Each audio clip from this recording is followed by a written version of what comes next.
Today's episode is brought to you by Finger Guns. It's high noon.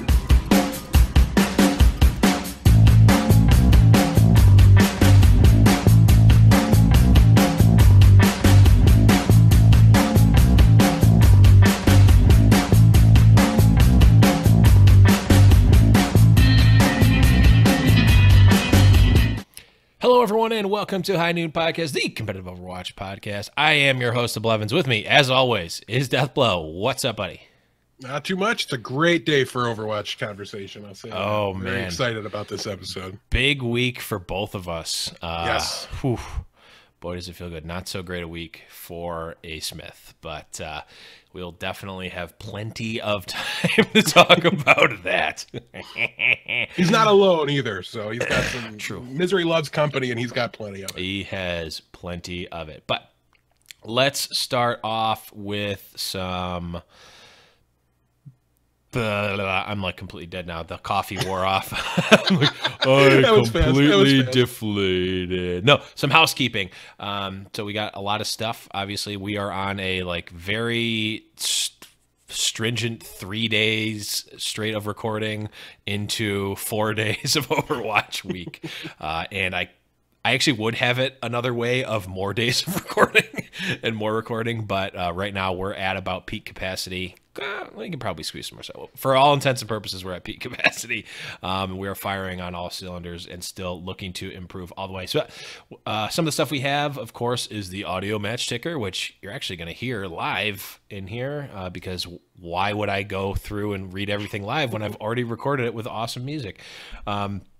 We also recorded Foul Play Episode 3. So if you are a fantasy Overwatch player, enthusiast, fan, or you're looking to be one and you're looking for some insights, you can listen to 2/3 of the hosts because they're good. And then you can also listen to me talk about stuff.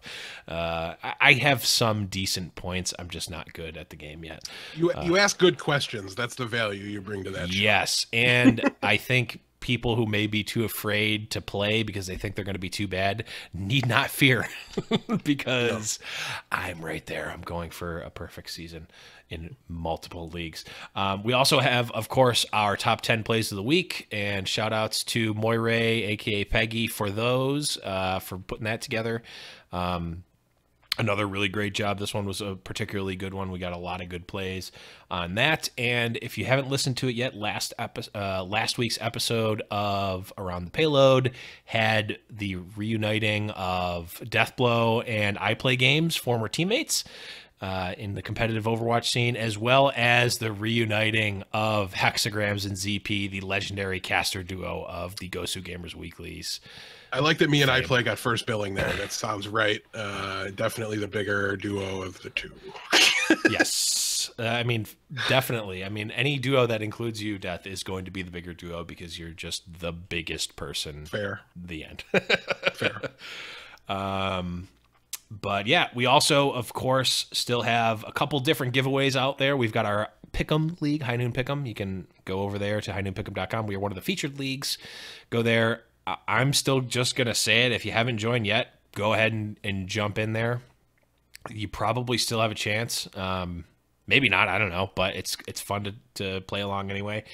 I gained like 150 spots or something this week. So there's definitely still time to make a splash. Maybe not get that top prize because there's a lot of points already been gained. But it's a long season. You've definitely got time to you definitely, if you're with it. really good at it and you get some luck, you definitely can jump up a lot very quickly. And then you think, oh man, I did this well, missing 3 weeks. How great am I going to do in season 2? So definitely join there. And honestly, guys, just join every one of those leagues. You might as well. The High Noon Pick'em has made it very easy to join many of the leagues and just import your picks over. So you only need to make the picks once. So definitely go there. Definitely 100%. No questions asked. Join our league. And then also maybe questions asked. Only 98%. Join every other league as well.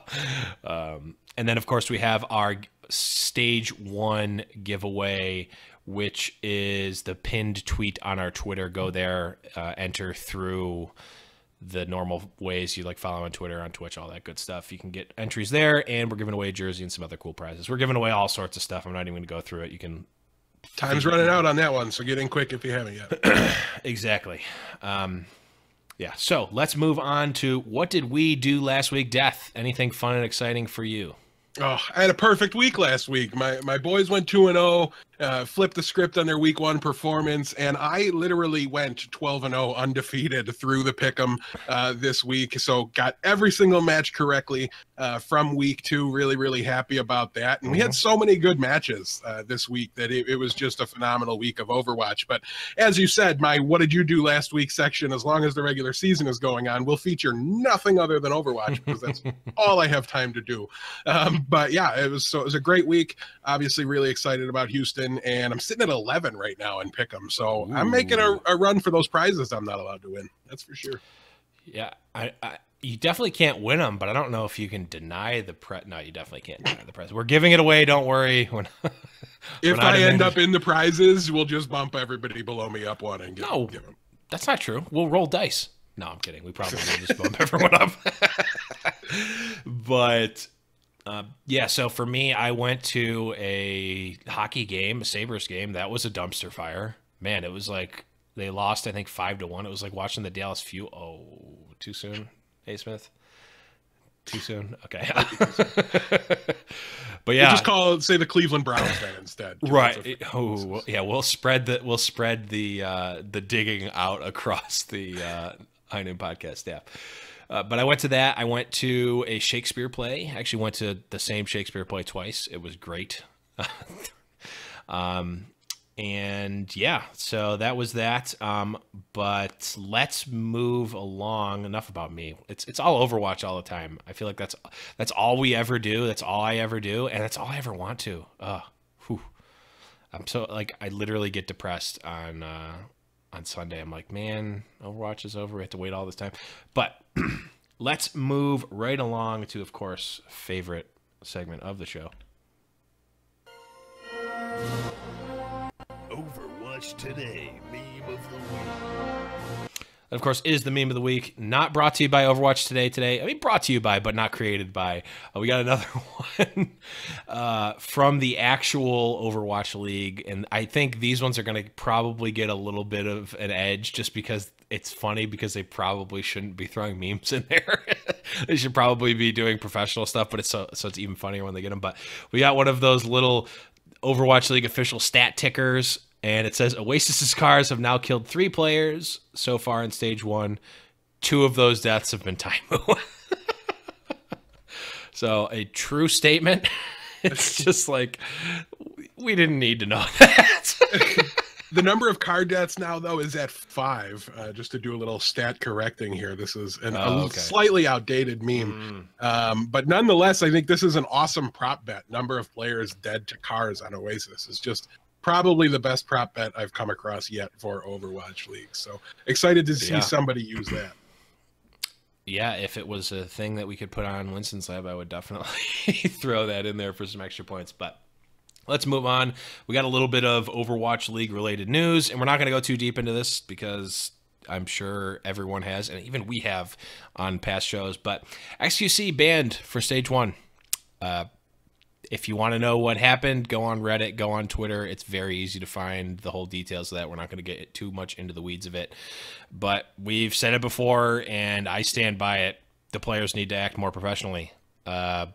It's gotten to a point there where it's XQC is an extreme example, but I think even you could be more professional, but still not professional enough. I think there's a certain level that needs to happen, and I honestly don't know the line that needs to be walked specifically, but I do think, from my perspective for esports, I would rather quell the notion that, oh, these are just a bunch of kids getting paid way too much money to play video games. I would rather over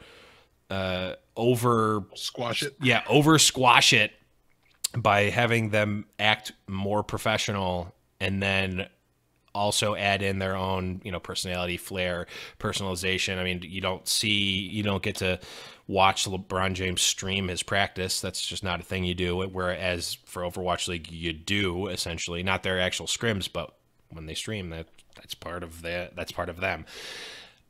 I think there's a line that can be walked that's closer to the professional side and still have all of the charm of it being esports and not just trying to carbon copy sports. So yeah, some things to kind of add to this situation. XQC said on his stream, and he didn't say it directly, but you can really very much so infer it from what he said. He's not scrimming with the team through the remainder of stage 1. It's like he's been completely segmented off of them. And listen, I feel like I'm 13-0 in Pick'em this week, because I sure called this with XQC from day one, that he was going to be a problem in the locker room and in practices.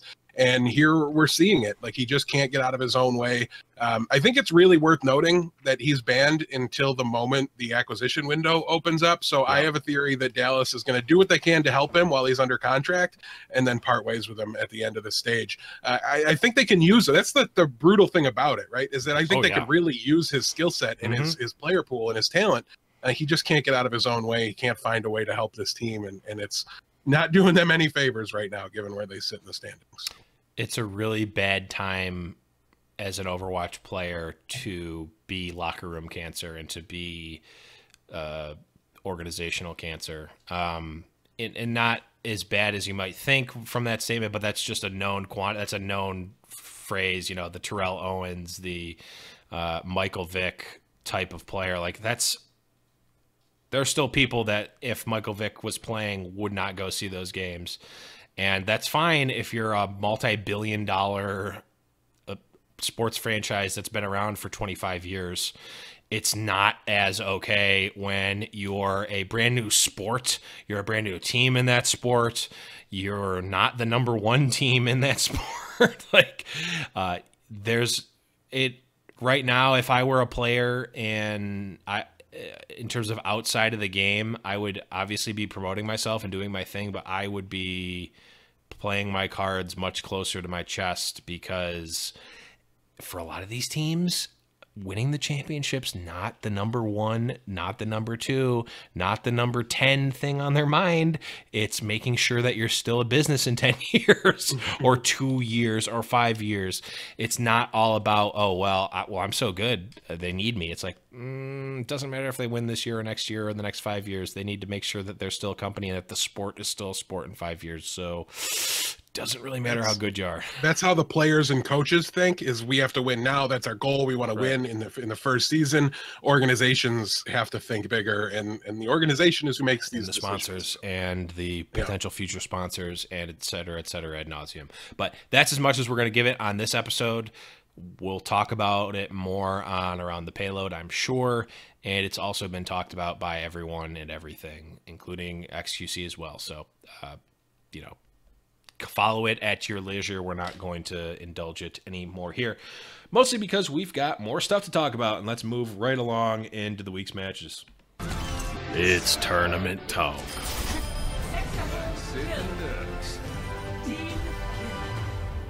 So, of course, we've got our tournament talk section, and as many of you know, I started doing an audio match ticker for the Overwatch League. So every Sunday night, I just go through and I do a real quick recording of all the matches, just so if you missed them and you want to hear them, you can. If you are someone that's making content and wants to use it in their show, shoot me a message. You're free to use it. But instead of me going through and reading them off again, I figured I would just play it. So sit back. It's a couple minutes long. We're just going to go over the matches for this week. And welcome to the Overwatch League audio match ticker for week 2 of the Overwatch League, brought to you by High Noon Productions. For Wednesday, January 17th, we saw the Philadelphia Fusion beat the San Francisco Shock 2-1. Seoul Dynasty beat the Florida Mayhem 4-0, and the Houston Outlaws edge out the Shanghai Dragons 4-0. On Thursday, January 18th, we saw the Houston Outlaws beat the Dallas Fuel 4-0, New York Excelsior beat the LA Valiant 3-0, and the Los Angeles Gladiators beat the Philadelphia Fusion 3-2. Friday, January 19th, we saw Seoul Dynasty beat Boston Uprising 4-0, Florida Mayhem beat Shanghai Dragons 4-0, and the London Spitfire beat Dallas Fuel 3-1. Finally, on Saturday, January 20th, we saw London Spitfire beat LA Valiant 3-2. New York Excelsior beat Los Angeles Gladiators 4-0, and San Francisco Shock beat Boston Uprising 3-2. That is your audio match ticker for Week 2 of the Overwatch League. Week 3 starts January 24th. Okay, so hope you guys enjoyed that. If you didn't, let me know. If you did, let me know. Let me know what you thought about it. If there's anything you want added to that, I want to keep it short and sweet and right to the point. So, yeah, we're definitely, obviously, as usual, going to go into some deep dives on some of the matches. And Death, I know you've got a special one in your heart that you want to talk about. Yeah, I'm excited to talk about this one. Obviously, I'm going to bring up first that we've got to talk about the Houston Outlaws versus the Dallas Fuel. However, rather than just kind of go through it and give the play-by-play here, just take it away, Marty. You can run this one. A harder riding bunch of outlaws no one ever saw. I don't recall the lawman that could match or beat the draw. They rode the west, they fought the best, they never lost a fight. They did their hiding in the daytime, riding most at night. The Outlaws are coming. I assume that means it's over.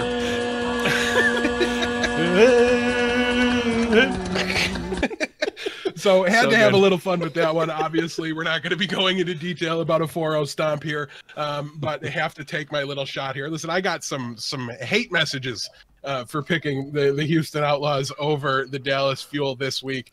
So got to have a little fun at your guys' expense. Well, we knew that the hate mail was coming, but you know what also was coming? The Outlaws. The Outlaws and the finger are coming. Okay, I promise I'm not going to abuse the button. All right, fingers off the button here. Let's take a look at the first match that we're going to be looking at here, and that is between the Los Angeles Valiant and the London Spitfire. LA does try a little bit something different this time around. They roll Silk Thread out for the first map instead of Agilities, and London as well is playing Fissure at main tank over Gesture. The match begins on Dorado, and the Valiant get to attack first. There's some big plays from LA, but they do get stalled for 2 minutes on point 1 from a Torbjorn defense by London. And in stage 2, a 4K from Soon is not good enough to capture the second checkpoint, and London is set up nicely on the opening map, holding shy of the second point. The London attack is able to outdive LA's defense, and they take point 1 pretty quickly. The Valiant are able to tighten up and play some solid defense for point 2, but in the end, the London teamwork and strategy proves superior. They are able to force some early support ultimates from LA in the decisive push. They then disengage, follow up with a Dragon Blade, and are able to finish out and claim Dorado. Moving into the second map, Rascal replaces Prophet, and Agilities comes in for Silk Thread. So far, it looks like they're doing the opposite of what they did with Silk and Agilities. Something interesting to monitor going forward. But we're going to Horizon Lunar Colony for the second map. LA starts off on the attack. They use the triple tank Lucio Moira strategy. They take the first point really, really quickly, and they try to keep that comp going into point 2. But unfortunately for them, London has Junkrat and Reaper to tear the tanks to shreds, slow LA down. Eventually, LA is able to switch into the dive comp, find an ultimate advantage on their final push, and capture the point in overtime. London has a very similar attack. They opt to try the Sombra dive attack. They do get really effectively countered by LA, running a Junkrat McCree defense. It takes them 3 minutes to capture the first point, but like the Valiant, they're able to complete in overtime, and each team gets 1 minute left on the clock to try again. On the LA attack here, Fate is killed really early on the approach, and Birdring goes to spawn camp him, delays him at spawn, never lets him regroup with the team, and as a result, LA never gets a true attempt on the point. After that heads-up play, London, on the other hand, runs the same Sombra dive attack, meets little resistance, and takes a 2-0 lead. Obviously, things turn around here, or I wouldn't be going into so much detail. So no subs on Oasis, and we start on Gardens. Agilities versus Rascal on Farah proves to be in favor of Los Angeles, and they take initial control of the point. The second fight was the entire rest of the map. It was really long, drawn-out encounter. Takes up the entire round. LA wins 100-0. They never lose control. Both teams play either the triple tank or the quad tank strategy with the Lucio Moira on University. Bedosin on Moira falls first in the opening fight, gives control to LA. The point goes back and forth a whole bunch after that, but Agilities really stands out, makes the difference for LA, and they get their first map win after a 100-99 victory on University. For Eichenwald, LA looks pretty shaky with their attack. They do manage to push through point two and reach overtime, and that's when they really got hot right at the end with no time on the clock. Silk Thread, who came in for agilities on this map, comes up really, really big and pushes LA to fully complete the map. London, on the other hand, is constantly picked on their approach, and they don't manage to take point one until overtime. So they build up a little momentum in point two, but LA comes up big right outside the door and hold firm to claim Eichenwald and force a map 5. On Lijiang Tower, they begin on control center, and both teams are running the triple tank Moira strategy. Even though LA is able to secure first control, Birdwing's Junkrat just proves to be far too dominant, and London wins that point 100-20. And on Garden, again, Birdwing, just an absolute monster. This time on Widowmaker, you can see him in the top 10 plays of the game. It basically locks up 99% for London, and LA does flip it, but they can only hold to 80%, and London claims that match. Blevins, did you get a chance to watch this one? What did you think? This was very possibly one of the best we've seen so far in Overwatch. I watched, this was the one I didn't get to watch fully. I watched the first 2.5 maps. And the one thing I noticed on Dorado, if I remember correctly, Valiant was not running a Widowmaker. Was that right? I don't think they were. I don't have it in my notes, but I don't know for sure. I did take a brief. I don't think they did. They did, and it seemed like London. London ran the Torbjorn defense, which was interesting. It didn't seem like it seemed like obviously it worked, but it didn't seem like it worked because of the Torbjorn. It just seemed like he forced them to pay attention. There. Yeah, he forced them to pay attention to the turret, but it didn't act like it just stalled. It wasn't super great, but I can see some potential in it for sure. Maybe I don't know. It just seemed like it was kind of it wasn't helping more than something else would have. But obviously they have some idea what they're doing. You're crushing my Torbjorn main dreams, right?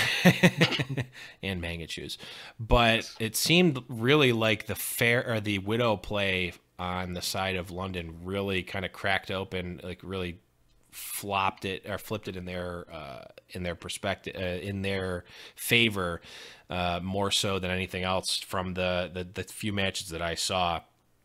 But honestly, Valiant has seemed, and this map continued, that they're a very consistent team. They're a very well coordinated team. It just seemed like in terms of coordination, both teams were similarly matched, but London just has that extra player skill that Valiant just doesn't have. And that's the type of thing that I think maybe stage 3 this matchup gets flipped. I could definitely see that happen, but at least right now it seems like Valiant still has a long way to go, but they're doing it in the way that we've talked about since the onset of the show. Essentially, the best way to do it is to have the coachable players, to have the players that are willing to learn. The skill's going to get there, and we've definitely seen a bump up in skill overall for Overwatch League. And some of the teams just aren't there, but the teams that are more coordinated but not as close player skill wise are going to win out in the long run. I think that's one of the reasons why a lot of people have LA Valiant as high as they do. They just seem like they're a well-oiled machine. It's just they don't necessarily have the horsepower of some of the other teams like New York or London or Seoul. Yeah, I think they've really just got to learn to bury people and end it. I mean, obviously in this scenario, they were trying to come back from an 0-2 drought, but that's part of it too, right? Is when you bury people, you start on the top of your game at the very beginning and you keep going. But we'll have to wait and see. One thing I do love about LA is how they're able to, Silk Thread and Agility is a very similar hero pools, but different play styles. And I love how these guys aren't showing any deterioration when they switch, right? Like they don't need to be, they're warming up in the back room. They're coming in at their best. Right. They're playing really well, and they're using two guys with similar hero pools to great effect to kind of shake things up and change things up. Though Agilities, I do think, got the better of things in this match in particular. Yeah, he did have more playtime, I think, so it's just more opportunity. Right. And his Roadhog seems to be definitely a difference maker. Really excited to see how LA continues going forward. Clearly at the top of the Western team conversation. I would put Houston. I think most people would at this point as well, and the standings do as well for what it's worth. But and no doubt in anyone's mind right now that there are if it ended today, regardless of if there was one last tournament right now to decide who gets in the playoffs, LA Valiant would make the playoffs for that tournament. Yeah, definitely. And but let's move on into the second match here. It's good. The one we're going to talk about here is the last match of week 2, the one that closed out Saturday. That was Boston and San Francisco. The Uprising attack first on Dorado and take point 1 easily with a really interesting Hanzo dive composition that clearly caught San Francisco off guard. From that point on, though, Baby Bay really contained Dream Casper and Shock hold Boston short of completing on point 3. They do capture 2, make a little bit of progress into 3, but get shut down hard after that. For San Francisco, Baby Bay was basically invincible on Widowmaker through the first 2 points. Like, he may have died once, but I don't think so. A lot of really crazy plays where the Mercy's in his pocket, was in his pocket the whole time. That's why he seemed invincible. It's because he was just getting constant healing, but just absolutely gets the better of Dream Casper in that situation. Shock hold, let's see here. Yeah, seemed invincible on Widow through the first 2 points. And while Boston was able to stabilize late, they are unable to sustain it for long, and San Francisco takes the first map. For the second map, we have Horizon Lunar Colony, and San Francisco's pirate ship comp was very well prepared for the dive from Boston, who takes almost half of their time to take the first point. Boston is, however, able to snowball and complete the map on their first point 2 push. Unfortunately for San Francisco, they try the quad tank Moira comp, they try the Sombra dive strategy. All they manage is 1 tick on the point, and Boston takes an easy map here to even things up at 1-1. And it was really at this point we knew, right, that this map was going to be something. I think even that's when Uber started calling it out. So it had that feel from the beginning, and it really does live up. So for the third map, we go into Oasis. We start out on City Center. Dak gets booped into traffic by Farah, and if you were not paying super close attention, it really looked like an unintentional, like an unforced error. He just floated into traffic and died. He did get booped by the Farah, though, and he goes down, which gives Boston first control, and they hold till 99% before San Francisco is able to flip it. Boston loses a fight, though, committing both support ultimates late, and the Shock are able to hold on and take the point, so they never let go after they get it. Take a 1-0 lead on Oasis. On University, Boston plays dive, and San Francisco tries to counter it with Pirate Ship. Baby Bay starts out really strong on Junkrat, gets him an early lead, takes the point. It does flip a few times back and forth, but Baby Bay on McCree is pretty ridiculous. And once again, he's the difference maker in the decisive 99-99 fight at the very end. Oasis goes to San Francisco. On Eichenwald, the Boston dive attack makes quick work of San Francisco defense, and there are over 2 minutes on the clock when the map is fully completed. I stepped away for a minute, and it didn't feel like it was going that way, and I came back, and it was over, and I was trying to figure out what was going on. A really, really strong attack from Boston. I had to go back and watch it to see exactly what happened. Their dive is really, really good right now. They just kind of lack depth to show other things. Right. So going into the attack for San Francisco, Baby Bay is on McCree against a Farah defense, and just San Francisco gets wrecked. They do manage to take point 1 in overtime, but a really, really good job by Dream Casper just maintaining really good positioning and staying out of the line of fire from the McCree. Again, they take point 1 in overtime, but they run out of time and are just shy of capturing point 2. Boston is able to force the 5th map. Map 5 obviously means Lijiang Tower. It always will here through stage 1. They start out on Night Market, and the combo of Neko's Boops and Lucio on Lucio and Dream Casper on Farah is good for a 100-0 win for Boston. On Control Center, Boston shows the triple tank Moira composition. They do have some suboptimal alt usages. You can really see the difference between their play on dive and these heavy tank comps. But they do pretty well, honestly. Like they're mechanically a gifted team, so they manage to get it to 99 on their end, but they do fall and lose that map. Things are evened up, so now the tiebreaker round is going to the tiebreaker round. Could not have been any closer. And on Gardens, San Francisco able to secure first control and hold for 99%. Boston flips it back, but can't top 80%, and San Francisco claims the map and the match to wrap up week 2. How about this one, bud? Did you get to see this one? I'm pretty sure you did, right? Yep, I watched the whole thing, and it was hype to watch. We targeted this as like a placement match between these two teams, and my power rankings, which I'm writing up, I'll probably put out tomorrow. They'll reflect the results here in the power rankings, but at the same time, it was so close. Do you see this as a solved match here, or do you think this is going to be an evolving matchup between these two teams as the stages go on? Absolutely. I think Boston is still, like, they could lose they could probably lose the rest of their matches this stage, and I would still, unless they just start getting dumpstered, I still have confidence in them. They have, like you said, they run a very, very strong dive comp. And like I mentioned before, and they proved it this week, they're like a combo deck in Magic. Like, we're playing this deck. We didn't bring a sideboard. Do you have it? Nope. Okay, we're rolling you. And then San Francisco almost seemed like, I don't have a great deck to continue the Magic metaphor, but like Zoo. I mean, it's kind of like Zoo, right? Where if and Baby Bay is like the key 2-drop. Is Baby Bay there? Did Baby Bay do enough? No. Okay. Did you draw Baby Bay like the turn after you needed him and he was only suboptimal? Okay, not good enough. The combo deck wins. Like, I very easily, like, you play this match out 10 times. I think it's close to 5-5 for each team. And well, if you played it out as if they hadn't played each other before, because I think Boston, the problem with Boston is that you learn Boston and then you beat Boston, which is why I think we've seen the 4-0s against them be from the top teams in the league, which are very, very good at countering what they've seen and adapting on the fly. If a team is not good at adapting on the fly, they're not going to be good against Boston if they can't figure out how to beat their dive. Now, I think it's possible that Boston peters out end of the stage if they don't continue to adapt. I think they're going to start seeing diminishing returns. They're like, you know what, we're just going to be the best dive comp team. Okay, this isn't old Rogue where like, oh, we just play dive comp better than everyone. We play it 3 times as good as everyone. You'll never catch up. Well, surprise, surprise, everyone in the Overwatch League is playing 10 times more than they were back in those days.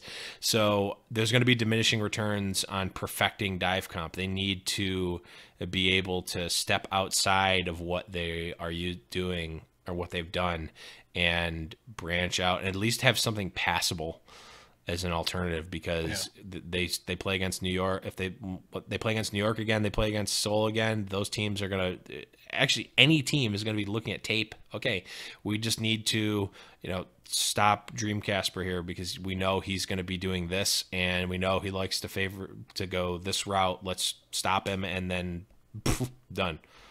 Like, yeah, it seems like if you can just run like Junkrat McCree against them all the time, you're just going to have a good day. It's like bring in your Graph Diggers cages and they can't win. Yes. And by the way, the 2-drop you were looking for was Burning Tree Emissary. But yes, you are correct. You are correct. And but one thing I do want to say is a begrudging props to Boston here. They said when they built their team, they were looking for the most coachable players. I do think you can see that, right? Like, these guys were very much so expected to be down with Shanghai, and they're not there. They're decidedly better than that. Yep. And I think that's a credit to what they've been able to build, and hopefully for them, if definitely not for me, they're able to continue going forward and keep building and working on it, because at the end of the day, it's more fun to hate a good team than it is to hate a bad team. So I gotta at least root for him a little bit from that perspective.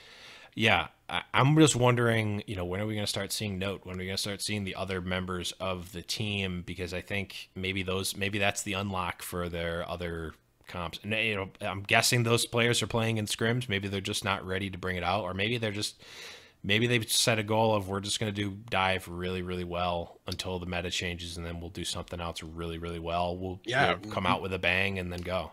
Note could be boot camping as Zarya super hard and just waiting to unleash that in stage 2 for all we know. Who knows? But he definitely had some big plays for sure. So yeah, we'll see. I don't know. Boston's a difficult team to pin down. I was almost hoping for a more decisive result here from this match, just for the sake of getting a better feeling for it. But I won't complain about an awesome match. Yeah, I mean, I think we're starting to see the top and the bottom solidify a little bit, but the middle of the pack right now is about as fluid as it possibly could be. That predicted placement match, I agreed, didn't tell us anything other than both of those teams could be above each other, and can really flex into something great. So it's very interesting. Obviously, we both have our hearts set on teams, but honestly, I'm very interested to keep an eye on Boston. That's for sure. But let's move right along. Give you a quick rundown of the current standings. Again, we don't have too much differentiation yet, but we soon will. We got first place Seoul Dynasty at 4-0. Second place New York Excelsior. I guess these are all technically tied for first. Seoul, New York, London Spitfire, all 4-0. We've got Houston Outlaws. For the record, I don't think they're tied. I think the map record has factored in and they're placed appropriately. Okay. That is fair. But their record is the same. But so Seoul Dynasty first place, New York Excelsior second place, London Spitfire third place. Then at 2-2, we've got Houston Outlaws followed by LA Valiant, San Francisco Shock, LA Gladiators, and Philadelphia Fusion. Then at 9th place, we've got Boston Uprising at 1-3, Florida Mayhem at 1-3, and then in 11th and 12th place, we have Dallas Fuel and Shanghai Dragons. Now, everyone, pull out your cards. Who would have guessed that this is how it would have played out after week 2? I don't think many people would have guessed this. Yeah, it's a pretty crazy result. Almost no one would have guessed this exact result. I mean, I guessed it after week 1, right? Because I got all these matches right, so I successfully picked that they were going to lose the next 2. Sure. But, you know, even with the tough schedule, it's definitely a surprise. But I do think Dallas has had the toughest road so far. But we'll get into more specifics about them when their matches come up here. Right. I mean, it's not Seoul's fault that they don't have to play against Seoul. So, you know. But let's move right along and let's break down the matches for next week. Want to give it to you as we see it, and as well as how the Winston's Lab, not Winston's Lab, High Noon Pick'em community sees it as well. We'll start off on Wednesday. We've got the San Francisco Shock. I'm not going to read off what place they're in. I just did. San Francisco Shock versus the London Spitfire. And for this one, Death, both you and I have London going 4-0. What are we seeing here? What's the scoop for this one? Yeah, for what it's record, those numbers are the number of maps they play in the week. Okay. So San Francisco Shock's playing 5, London's playing 7. Yeah, so San Francisco has the map advantage here, so it's going to give them a little bit of an edge. But I do think it's just a matter of, you know, are they able to steal a map here? I don't think it's going to be a matter of are they able to take down London. It'll be curious to see what roster London decides to play.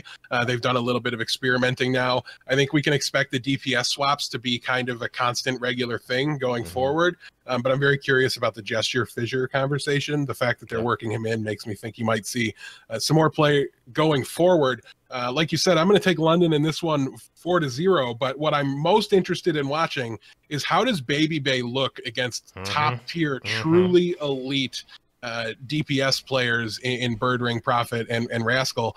If he can look good there, I think we can be very excited about San Francisco Shock going forward as Nevix gets more used to his new role, as they gain Super, who actually like mains that role, or now mains that role.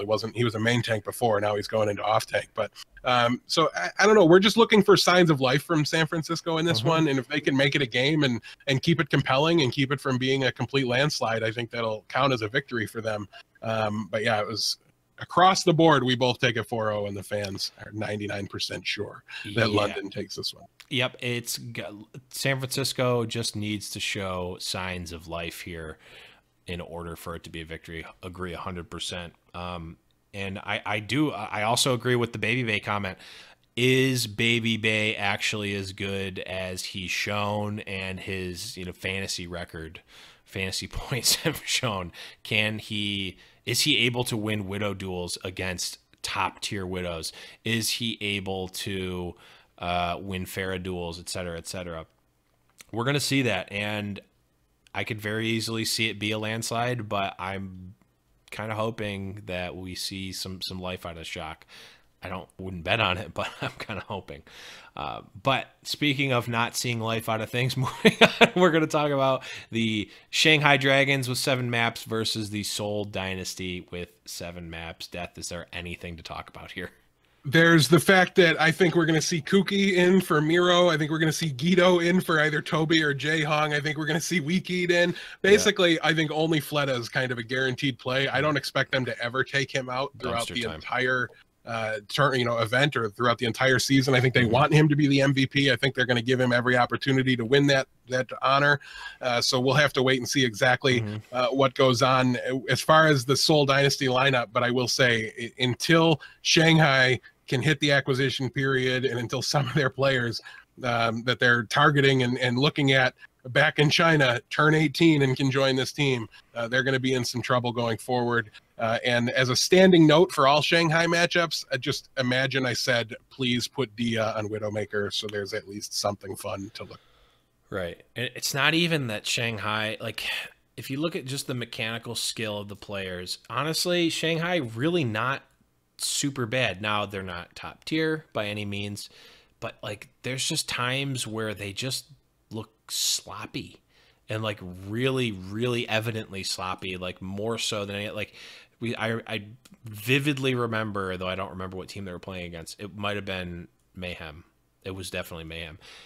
On Dorado, they get like a crucial Widow pick on attack on Dorado, and then like have the pressure mounted, didn't move in on the point.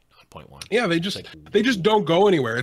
In my mind, it's their tanks and their supports. They're not near aggressive enough. They don't move in and prioritize high ground when they do get their advantages. Yeah. They're playing scared, and I think that comes down to their tanks and their supports. Listen, they have 3 Lucio players, like 3 Lucio mains on their lineup. Like they don't have anybody that can play any support that's any good right now. And then their tank players just seem to be kind of lost. I do think Undead and Dia are good enough to be here and to play on this stage. They're just not being unlocked, and their hero pools overlap too much. So they're not getting the most out of them even. But for the most part, I think they're definitely quality players. They just need a little bit of support. They need the tanks to capitalize on the opportunities that the DPS play is giving them.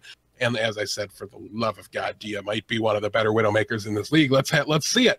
As good as Undead has looked on it at times, he's flashed it.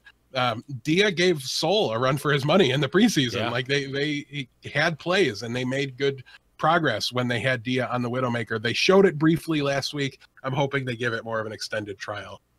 Basically ever again would be great. At this point, they might as well just mix it up as much as possible. Like move the supports to DPS, have Undead play.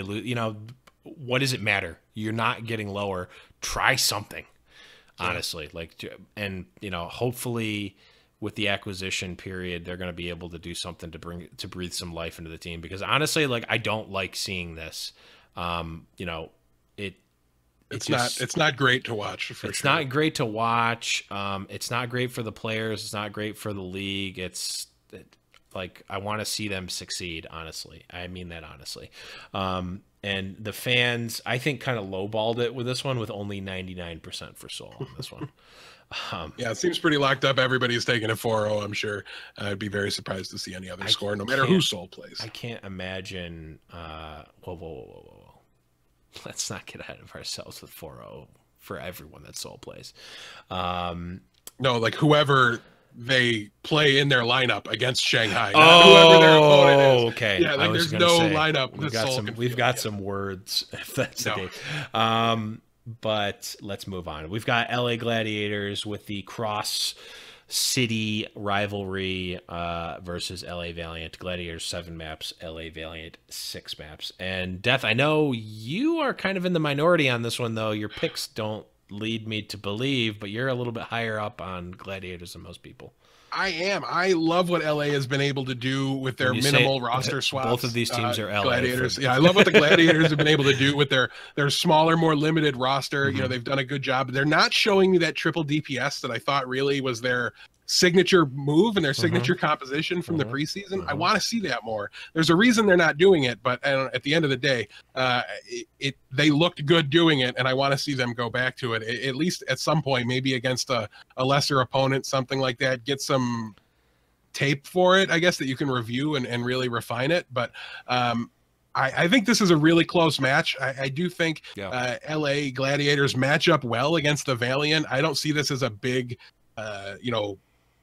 decisive win here for the Valiant, and I've had this marked down as a Gladiators win as often as I've had it as a Valiant win, but at the end of the day, the most recent change of my mind has me saying Valiant 3-1, which is the same score that you have, and the fans have it at 88% for them. Yeah, I think a win here for Gladiators is get a win and a draw. Anything more than that is absolute gravy. If they can get 2 wins, then get a 3-2 out of this, it's a big, for power rankings concerns and for just everyone's overall opinion of them. Get 2 maps on this one. Get a map and a draw on this one. You're good. If you somehow win this, all of a sudden people are going to start talking a lot, I think, because Valiant has been very high on a lot of people's lists. Gladiators are still, I think, kind of an unknown wild card. They've shown signs of being great. They've shown signs of being quite lackluster. They need to work on some consistency, which is really not a good way to beat the Valiant because the Valiant is very consistent and generally the consistency is going to win out. But get a couple of map wins on this one, and I think it's going to be an overall power rankings win, or at least a net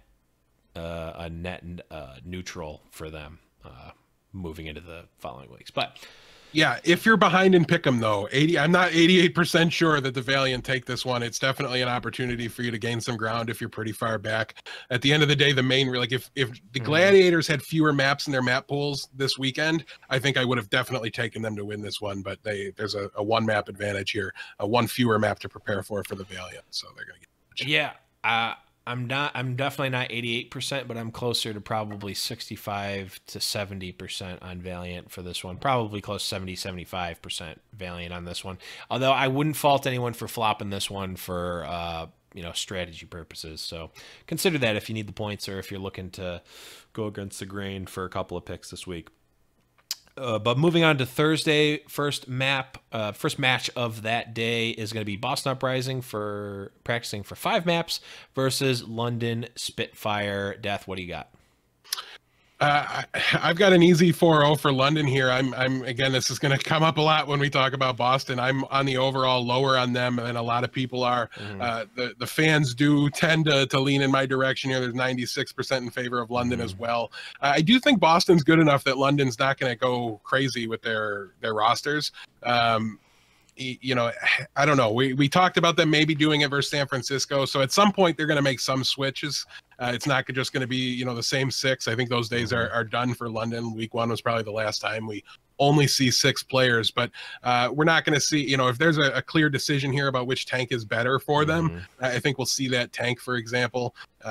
From the Boston perspective, they just need to keep showing improvements, right? Like, show me that triple tank Moira strategy again, but you be smarter with your ultimates, be a little tighter with your play. Don't make those little mistakes that give your opponent an advantage, because when you make those little mistakes against a Korean team right now in Overwatch League, you get buried for it.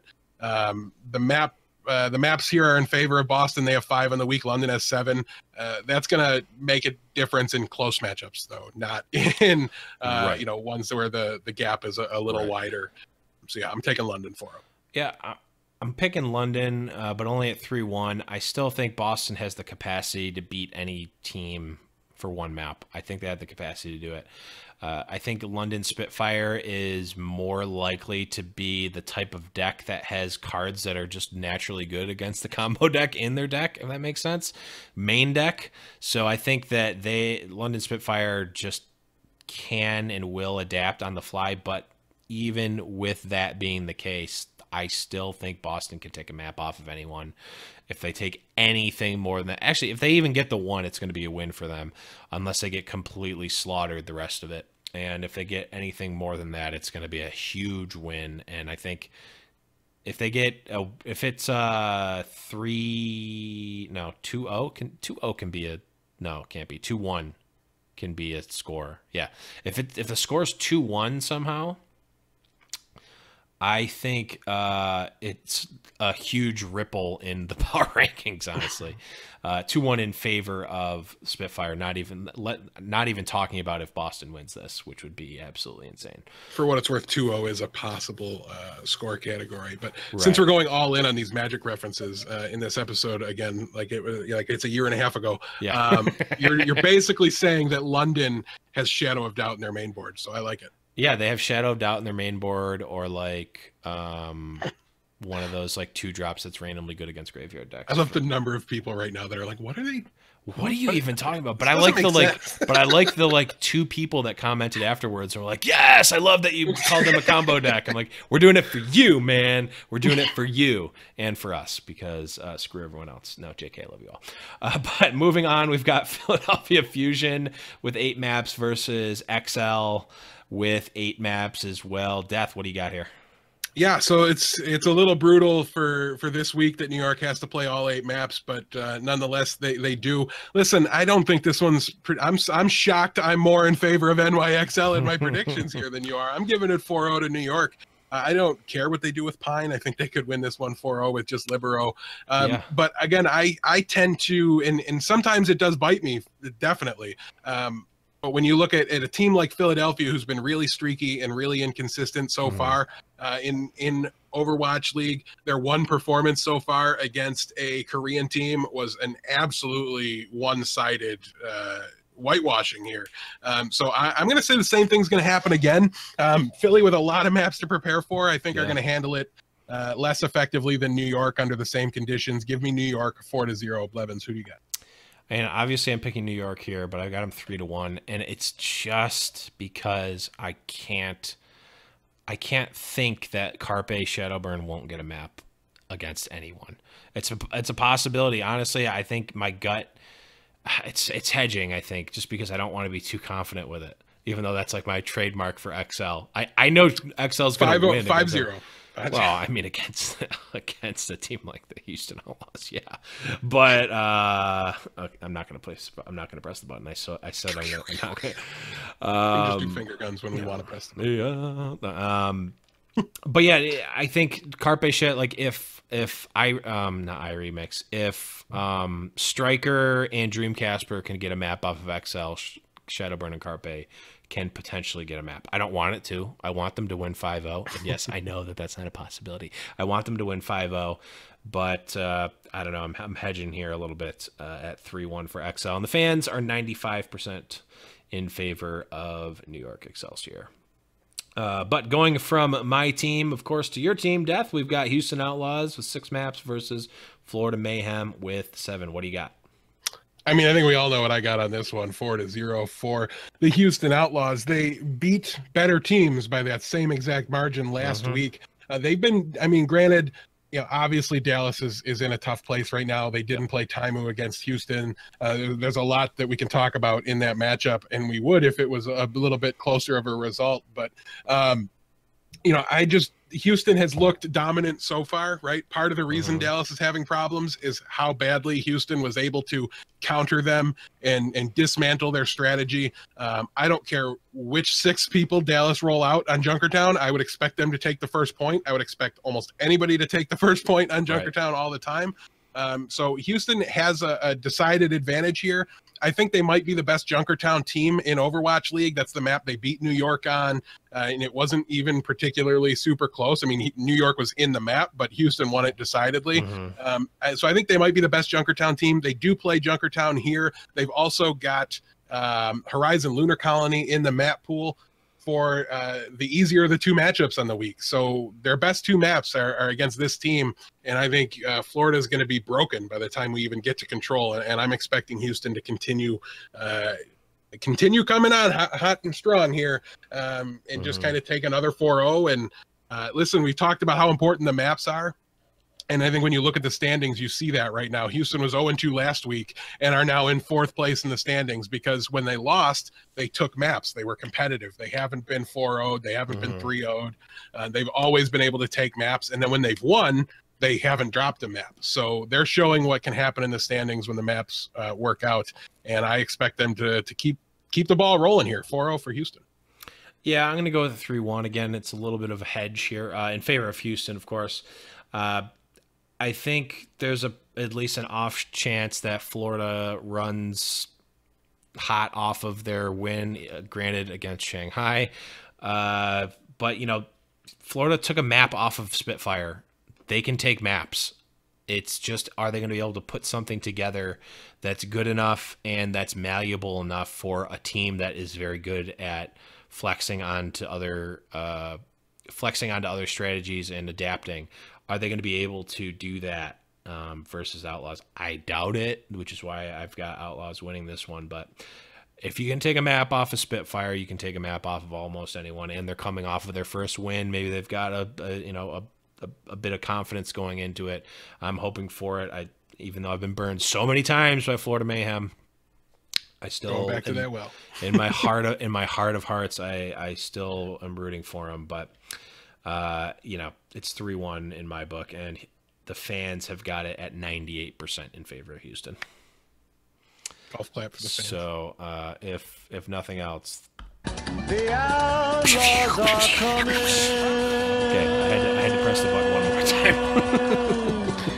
It won't be the last time. We might get another chance. We've got another almost Houston certainly. Yep. Friday, we've got the big day, starting it off with probably, now that in retrospect, the Seoul Dynasty, the Seoul Dallas matchup was kind of a flop. We've got probably the biggest matchup of the Overwatch League to date. Seoul Dynasty with 7 maps versus New York XL with 8 maps. Who do you have, Death, and why is it not XL? Yeah, the Clash of the Koreans. Listen, it's pretty straightforward. I don't expect any goofiness. I expect Miro. I expect Jaehong. I expect Munchkin. I expect Fleta. And I can't say that with as much confidence about New York. Listen, if I'd seen New York roll out Pine all the time and swap the other DPSs, I might be more inclined to flip this one in favor of New York. Nothing against any of the DPS players for New York, because they've all been phenomenal so far. But just to my eye, they have looked best with SBB and Pine out there. And I think that's the combo they use least, right? Like, it seems to only be what they roll out on Ilios. We've seen the whole map pool from them now. Pine also has Dorado, it looks like. We've only seen that once, so we'll know for sure later on. And I might even be able to flip this one if we had better stats, right? If we had more in-depth map pick or map record percentage, win percentages, stuff like that. We just don't have that yet. My gut says Seoul is the best team in Overwatch League, and if they're not going to play any backups or do anything like that, then I'm going to give it to them. But I will say, this should be phenomenal. I will be almost disappointed if this doesn't go to 5. And I really think it has a high likelihood to go to 5. But yeah, give me Seoul 3-2. I just think I don't know that we've seen a tiebreak map from New York, right? And if I knew for sure that Pine was going to be out there for Lijiang Tower, I might flip it, but I just don't know for sure. It's like a Pharah map, so that leads me to think they're going to play Libero. There's some Widow spots, so they might bring in Pine. It's a little bit up in the air, and it's a slight edge to Seoul here. But if for no other reason than to give you a little flack, I've got to take Seoul. Okay, so follow me through this one. Okay, the first 2 weeks have been a ruse by XL.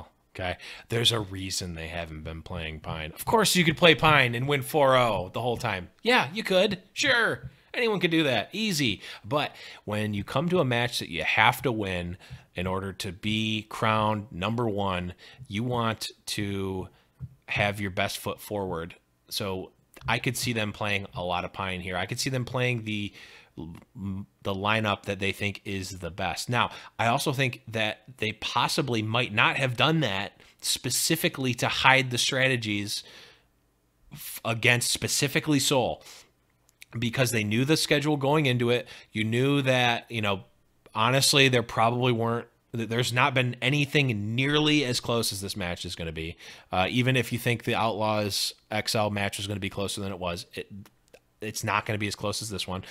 And if you know that Seoul and Lunatic High is so good at countering strategies and countering specific players and doing this, that, and the other thing, like, you want to hide as much as you can. We saw LA Valiant, for what it's worth, do a very good job at specifically countering Pine. The problem is that the other players on XL are also very good. So just going all in on Pine and countering Pine is not good enough against XL. They are a much more dynamic and deep team than that.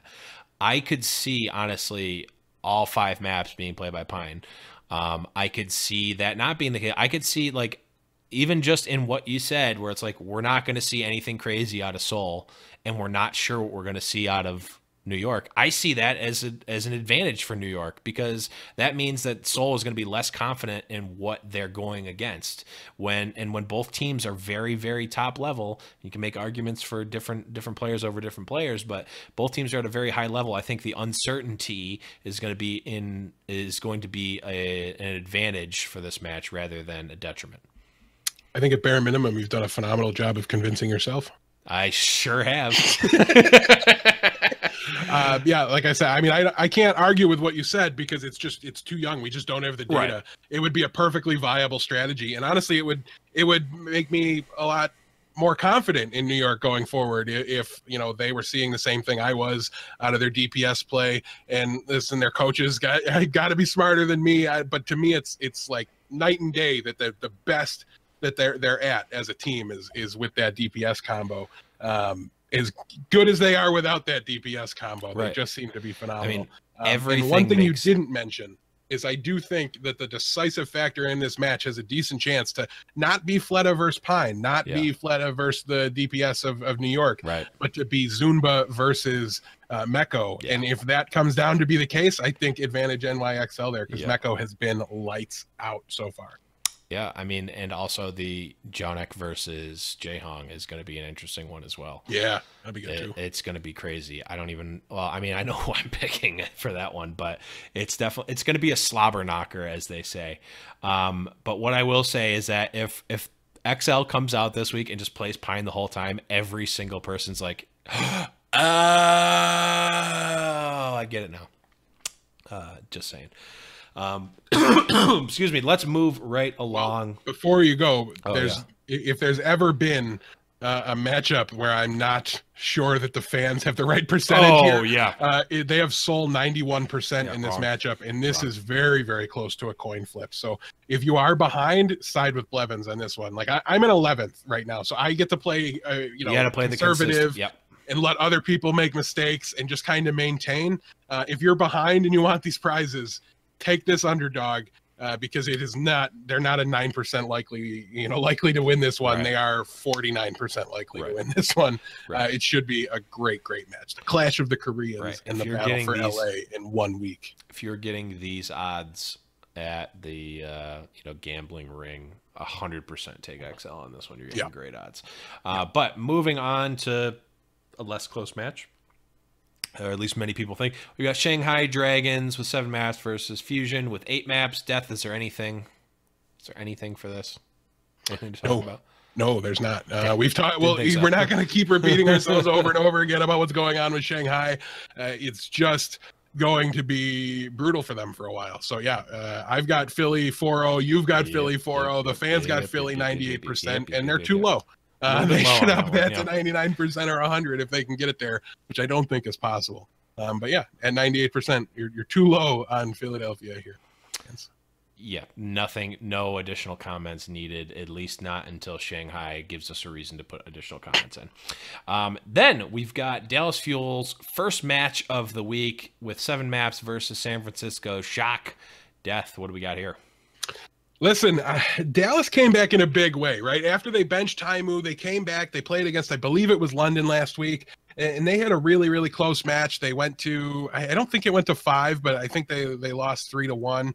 Blanking, it should be above. I should just be able to scroll up and see it. Yeah, 3-1 for London in that one, but I didn't think that really told the story. Dallas looked like they were getting back on track. Mm-hmm. They look like they're, and I hate that I have to give you Dallas fans this concession.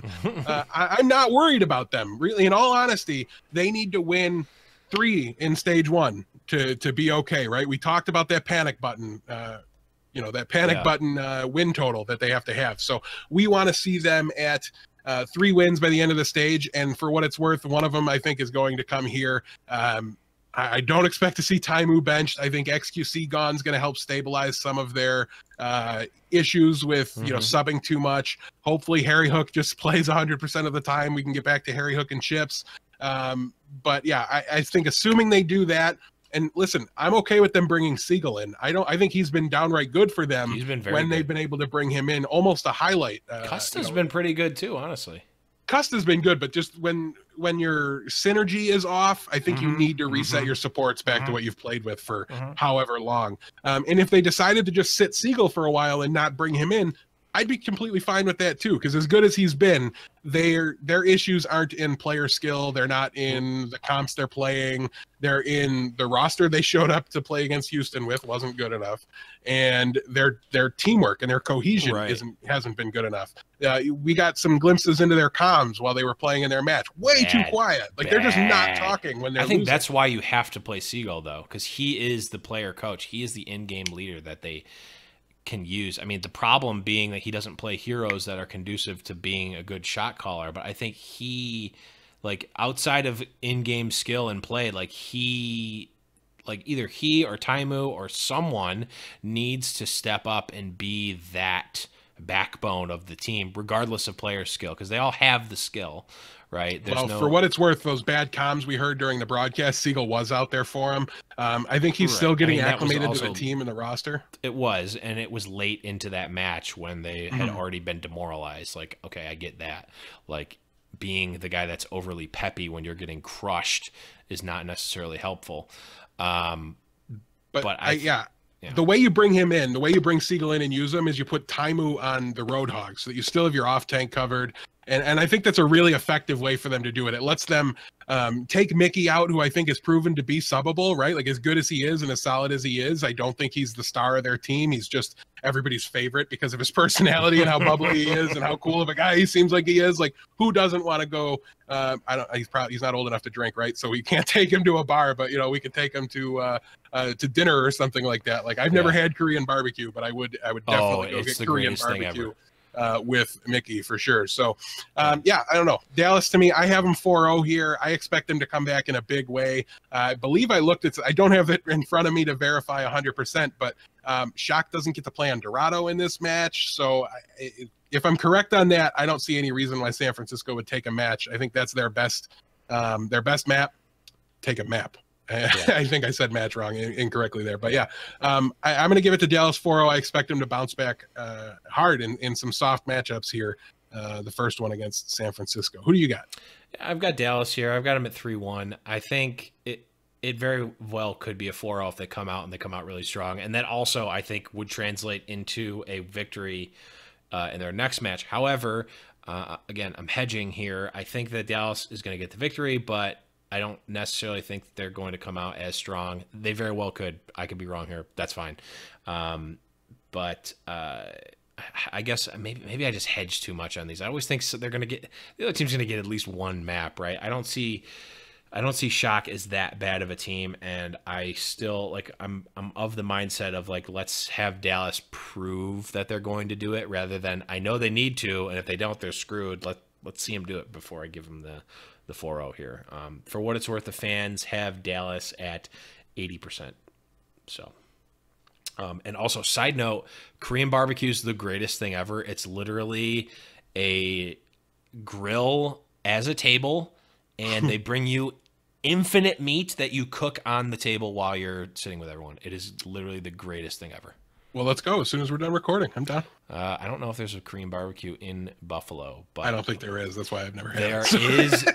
There is the #1 ranked Korean barbecue restaurant in the United States by within 20 minutes of BlizzCon. So we will definitely go when we go to BlizzCon. But let's move along here. We've got this last day of the matches. We got Dallas Fuel playing again versus Boston Uprising, and we've got a little bit of a different opinion here. Death, who you got?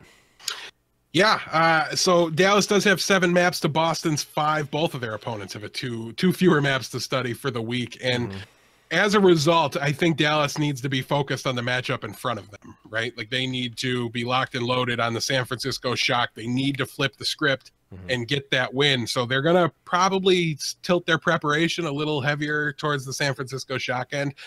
Listen, Boston gets to play them on Dorado here. They had that really interesting dive composition that they ran really well with the Hanzo. I think it's going to give them a good opportunity to maybe steal a map early, but at the end of the day, like I said, I'm not panicking on Dallas. I still, if they're better than the team that they're playing against, I'm still going to pick them.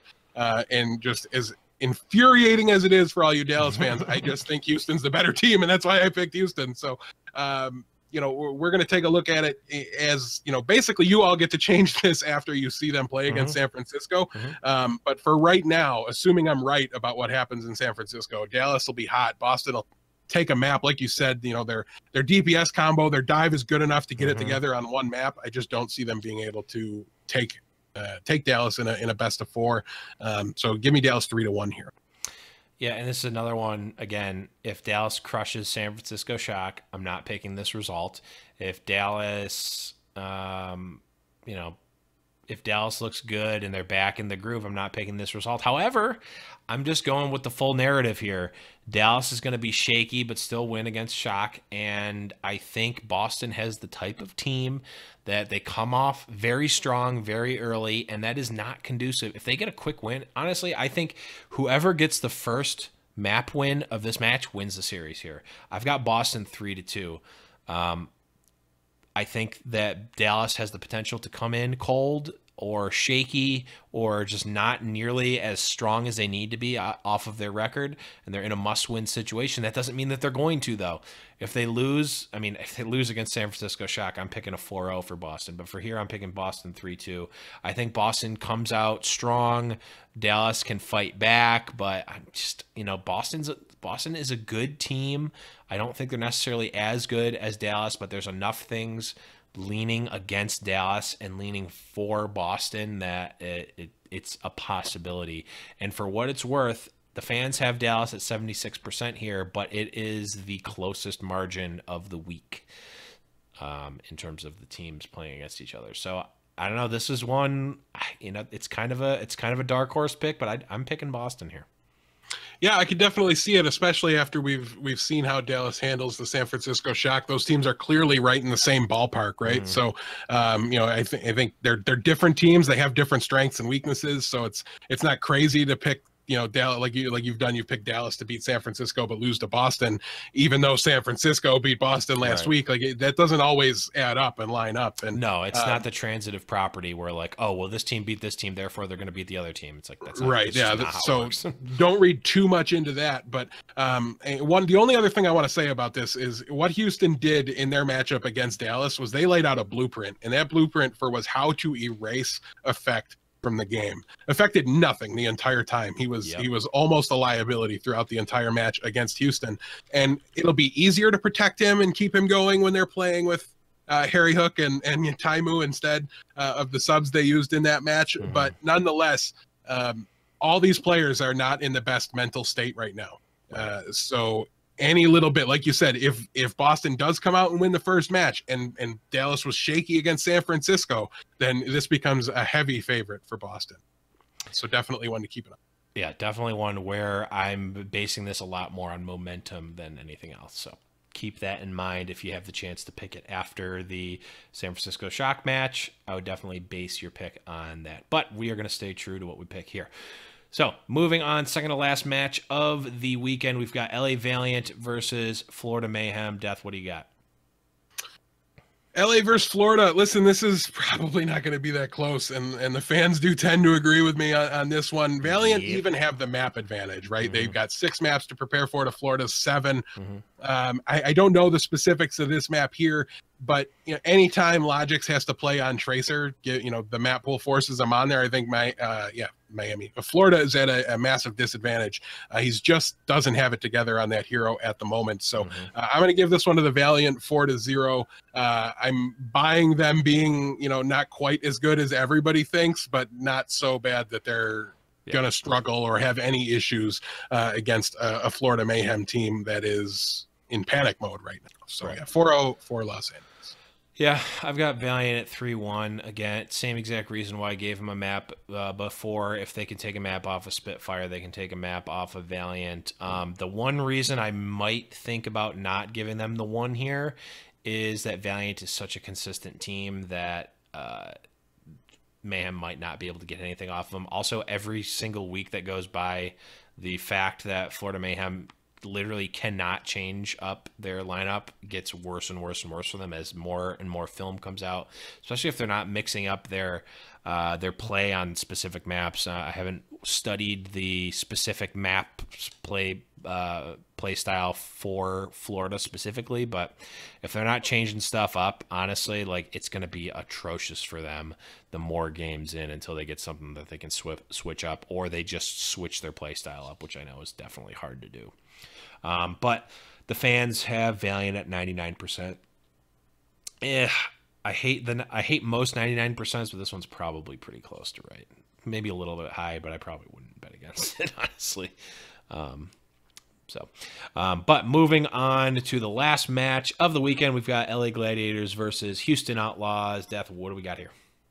So when looking ahead at this one while you were talking just now, I think I realized why I ended up flipping the Valiant Gladiators matchup.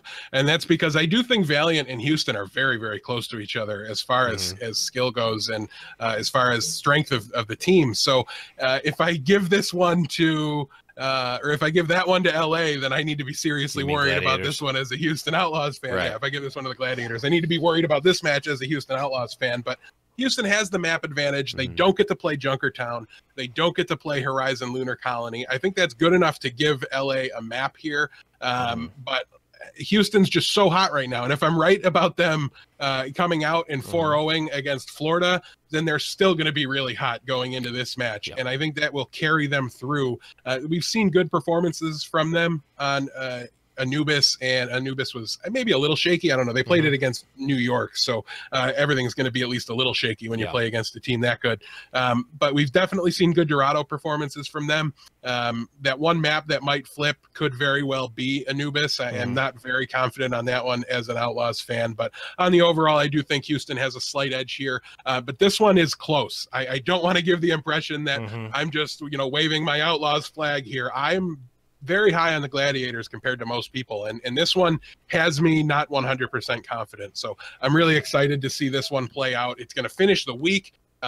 So far, that's had our phenomenal record of being a really good match. And maybe recency bias is just making me remember last week's phenomenal ending. I can't actually remember week one's. But hopefully we can keep the train going. I do like both of these teams a lot, but yeah, give me Houston. Linkser is a beast, and I don't know that the Gladiators can counter him. Nope. Same boat.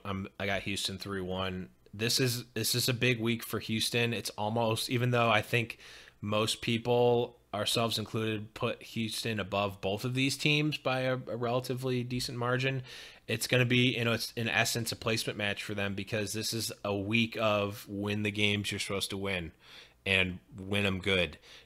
A 3-2 versus either of these teams is not a good look for Houston, especially since they had such a good week this week. They need to be able to ride that through and improve even. We saw it was like night and day week one versus week two. And we need to continue to see, Jake step up as both an in-game leader and also performance leader. Linkser needs to continue the dominance. Raucus needs to keep that tracer play up too. Linkser does, because that's not normally in his wheelhouse. It's not completely out of it either, but he's typically plays the Genji and dive, and he's being asked to do something different here. So he's been good on it so far. He's just got to keep it going. Clockwork needs to maintain his dominance on the bench, which is really the best position that Houston has. Okay, I'm not gonna. I'll leave the Clockwork digs for you, but I had to throw that one in there. All jokes on Clockwork aside, this is something I said in Discord. He can have value for this team, and I don't think they need to hurry up and cut him at the acquisition period or anything like that. But his value to teach the team, Linkser how to play Tracer.